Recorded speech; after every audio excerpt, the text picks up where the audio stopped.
Welcome back to the Essentials of the Learning Progressions Model.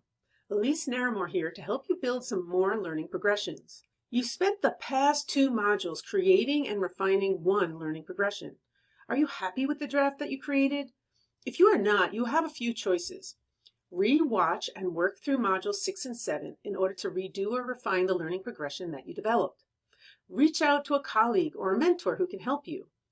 Or put it aside for a little bit. Maybe after working through this next module, you will develop a totally new learning progression. When you're done with this one, maybe you'll have a fresh perspective and you can revisit the first one. The goal for this module is to create that second learning progression. It's going to still be tough. Please be kind to yourself as you shift your whole mindset. I know I've said this before, but seriously, it will get easier for practice, like everything else. Let's start by looking at another example, this time for 2nd grade, writing a persuasive paragraph. For 2nd grade, writing a persuasive paragraph, they wrote the following 5 I can statements, which make up their expert level. I can write a cohesive paragraph that has a beginning, middle, and end. I can include an engaging topic sentence that clearly states my opinion. I can include 3 or more reasons with examples that are persuasive to the reader. I can include a conclusive sentence that summarizes my previously stated opinion. I can use descriptive, vivid words and transition words throughout my paragraph when appropriate. Let's examine the descriptive words. What makes something cohesive, conclusive, engaging, or persuasive? Are these things that all students know and agree upon? It might be in your class, and then it would be okay. But when I read this, I certainly don't know. I know what I would consider persuasive or engaging. That would be evocative details, descriptive examples, advanced vocabulary, etc. And the 3 or more reasons, I tend to question using a number. It's not that you should never set a quantity, but just make sure it isn't completely arbitrary. Do students know why having 3 more reasons is better than 2? Is more always better? Should they include 10? I'm just playing devil's advocate here. I know that in general, 3 reasons is more persuasive than 1 or 2, and more is generally overkill. Just don't assume students know this. It has to be taught. So let's assume that those teachers are happy with this set of skills and that they want to use them to define expert level. It really summarizes their expectations fully. Here is their initial rubric.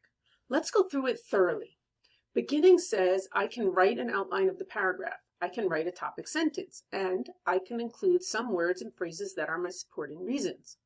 Not enough evidence says I do not submit a paragraph. So then what is the minimum expectations?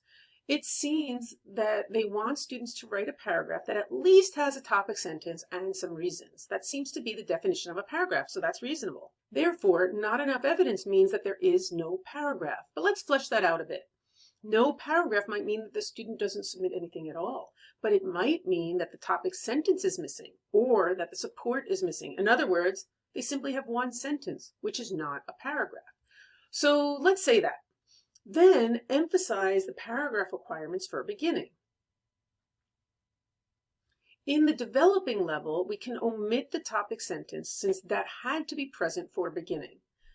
They want to distinguish providing a reason in sentence form versus using words and phrases. Don't forget, this is just 2nd grade.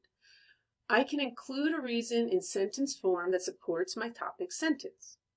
At this level, they also added a new piece, writing a conclusive sentence at the end of a paragraph. So here are those changes. So now, developing is done. Proficient is where the process comes together, even if there are some errors.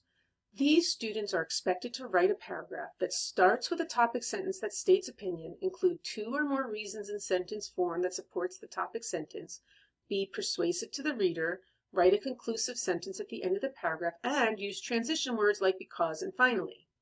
Do you notice the repetition from earlier levels? You can omit the entire middle because it was already mentioned at the developing level. Another thing to know, you don't have to remain rigid with the I can if it serves you better to define something you are looking for, such as the paragraph starts with a topic sentence that states my opinion. They've already stated the reasons in sentence form that supports my topic sentence. So you can simplify that one, only adding the things that change from the developing level. So here are all those changes. So now proficient is done. Advanced is where both the process and the content should both be right. It currently says the paragraph has a beginning, middle, and end. I can include a topic sentence that states my opinion. The reasons are persuasive to the reader because I provide details that communicate what I mean clearly. The concluding sentence summarizes my previously stated opinion. When appropriate, I can use transition words correctly throughout my paragraph. Let's start by omitting the repetition. Reword a few statements out of I can to provide some clarity. And insert words like clearly and correct to distinguish from the previous level. So here are those changes. So now advanced is done. Lastly, let's revisit the expert level. You'll find you can eliminate some things that were achieved earlier on the rubric, such as the paragraph has a beginning, middle, and end, and the concluding sentence summarizes my previously stated opinion. Both were done in the advanced level, so we don't need to repeat that.